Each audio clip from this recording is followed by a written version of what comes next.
Welcome to the Skillwork Forum. Again, as a reminder, this podcast exists to help leaders and companies who are looking for solutions to overcome the skilled labor shortage in America. And here of late, Brett and I have been talking about some things that relate to the COVID-19 outbreak and how we as business leaders can work through some of the challenging issues at this time. So as a reminder, I'm Tim.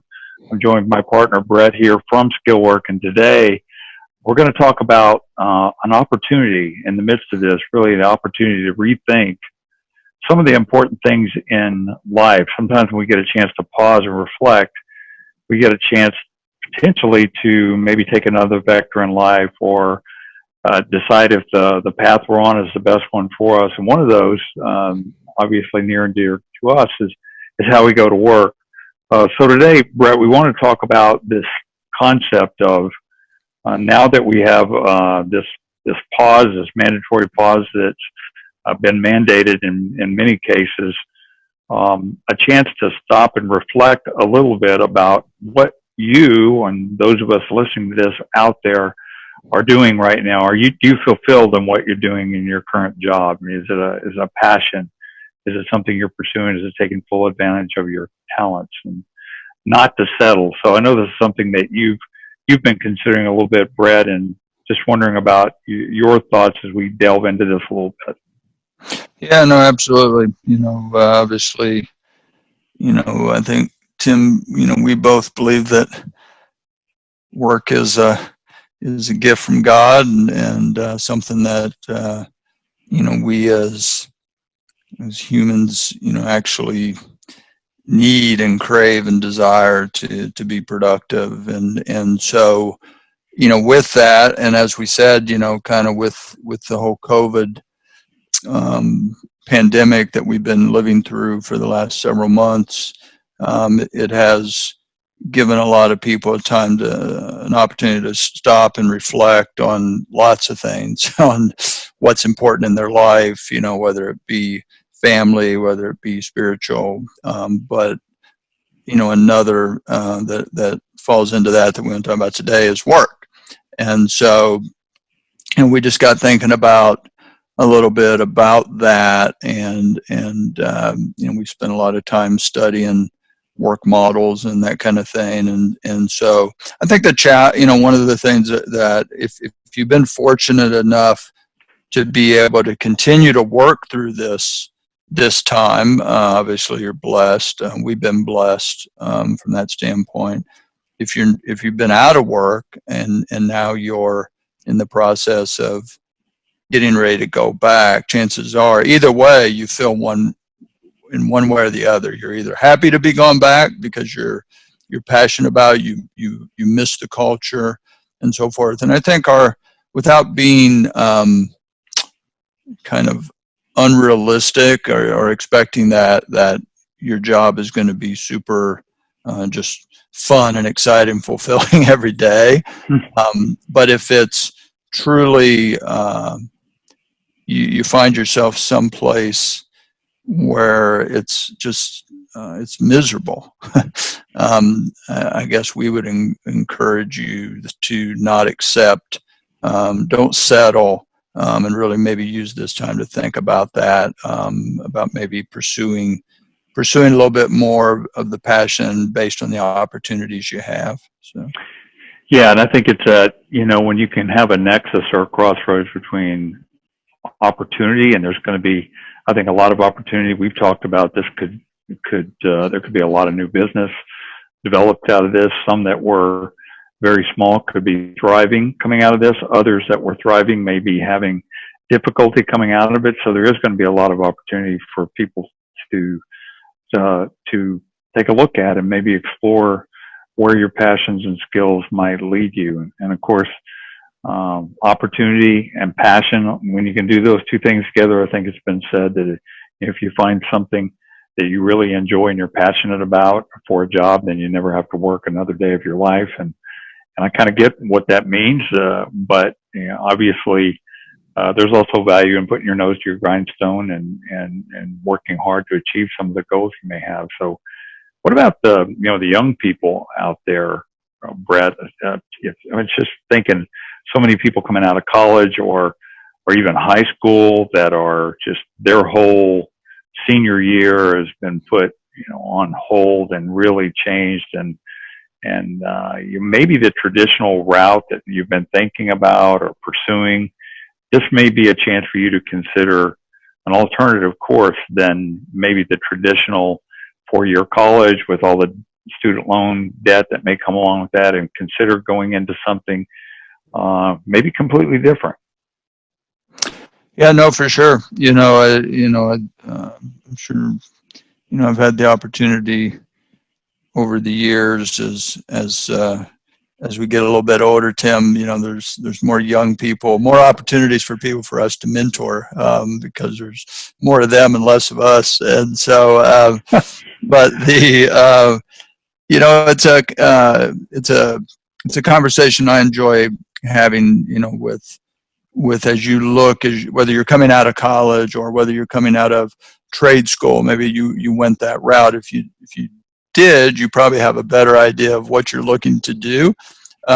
With trade school, it's a little more specific, and we'll put a plug in there for trade schools. At Skillwork, we're focused on the skilled trade space, and so obviously that's an area that we know there's huge opportunity in. And so, but whatever the case may be, one of the things, Tim, that I like to encourage them is so many people, and I was probably the same way, many years ago, when you're looking for a job, is, what's it pay? And it doesn't matter whether it's trade school or what, whether you're going into your first job, or whether you're coming out of college or whatever your situation is. Obviously, I don't want to sit here and suggest that a fair wage, you don't deserve a fair wage, or that money doesn't matter. Obviously, it does to some degree, but I would really encourage anybody starting out. I always say, in your 20 to 30s, you really should focus your job selection on an opportunity to learn and gain experience. Those first 10 years of a career is not really, in my mind, it's you'll end up not being as happy long-term in your career, and you might even probably hurt yourself in what you can earn later in your years by focusing too early on the dollars first, versus finding a company where the culture's right, where you can be mentored, you can come under a good leader. The opportunity to gain experience in those early years, I think, is super critical. Yeah, we talk about experience and experiences, like life experiences, and you learn so much just from going out and seeing the world, trying out new opportunities. One of the things that we offer at our company, Skillwork, is one of our mantras is work plus freedom.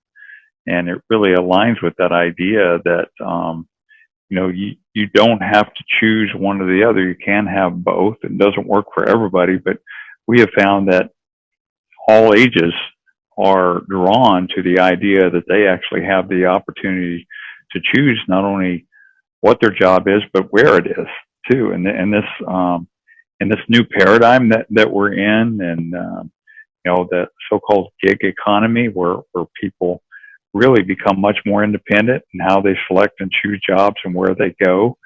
And I think one of the things surprising to us, Brett, as we've been growing this company, is we've seen that initially our mindset was that most of the people that would be attracted to our model, where we select and vet and travel candidates around the country, we thought it would be that younger generation. But we found that really appeals to all ages and all groups, and many, in fact, that have been looking for rethinking their own future, and have been drawn to this kind of a model. So the gig economy really applies to all ages and at all times of life. Yeah, absolutely. I think a lot of people, probably us included, early on a few years ago, we probably equated gig and millennial. that they kind of went, hand in hand. When you think about you know, Uber or those types of companies. But the reality is, if you think about it, someday we'll get back to getting an Uber driver again, and when we do, obviously, we all quickly notice that might be a 25-year-old man or woman, but it might be a 60-year-old man or woman too. So Yeah, to that point, I mean, I was traveling recently and I Ubered, and one of my drivers, both of them were at least north of 40. One of them was probably 60-ish, and and he described his experience during the COVID-19. So he's been out there every day, hadn't missed a day of work, enjoys a gauge of people. So he's out there doing it, and it's just interesting that you're right, that this idea of being the ability to choose and be proactive about your own career and where you want to go.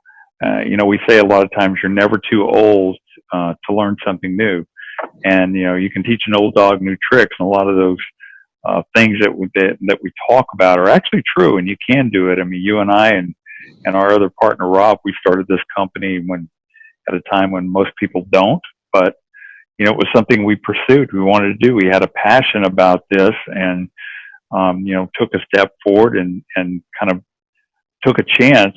And I think that's what we're kind of want to, in summary of what we wanted to talk about today. This idea that take this opportunity during COVID-19 when you have a chance to maybe pause, reflect, think about what you'd really like to do, what you're passionate about, what you feel like, you don't want to look back over your life and have missed the opportunity to maybe pursue and chase that dream and explore what opportunities you may have out there.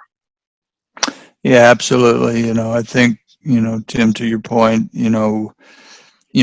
our business, we don't always talk, super directly about our business in these forums, but in this case, when you're talking about work, and that's what we do, is we combine work plus freedom, and I just think the whole coming out of COVID and the time to rethink, and as everybody's kind of pausing for a minute before this engine starts running really fast again, is an opportunity to think about,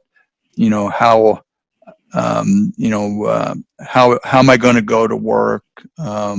What I want that to look like. And on the flip side of that, companies, our clients, have to really be thinking about, how am I going to find the talent that I need as this economy opens back up? The old traditional ways of finding that talent are really getting more difficult and more scarce and more scarce. I mean, right now, we've got this big unemployment number and everything, but all of those people are going to go back to work, and especially in the skilled trade space, those people are going to go back to work. And we're going to be right back in the spot where we're trying to find the talent. And so, whether you're a person looking for work, or whether you're a company needing to find the talent, I think the opportunity to take this to really think about what's that look like on the other side of this COVID. For sure. So just to wrap things up, I think it's a great segue. As the economy is reopening, we see that coming. There are 30 million people currently unemployed, but they will be returning to the workforce. There's going to be new opportunity, new companies. The skill work shortage is not going away. How you pursue those folks, how you provide opportunity for them as a company and as an individual, what opportunities are out there for you. It's a great time to be thinking about both aspects there. So if you need some help, particularly with respect to the skilled trade shortage, that's what we do. We think we have some pretty unique ways you as a skilled worker looking for a new opportunity, but also you as a business owner, how we can help you get through not only this reopening America, but really this next phase of employment in the country. So feel free to reach out to us on our website, skillwork.com. We're always willing and look forward to engage you either as an individual looking for work or as a company looking for somebody to place work there. Visit our website at skillwork.com, and until next time, we'll talk to you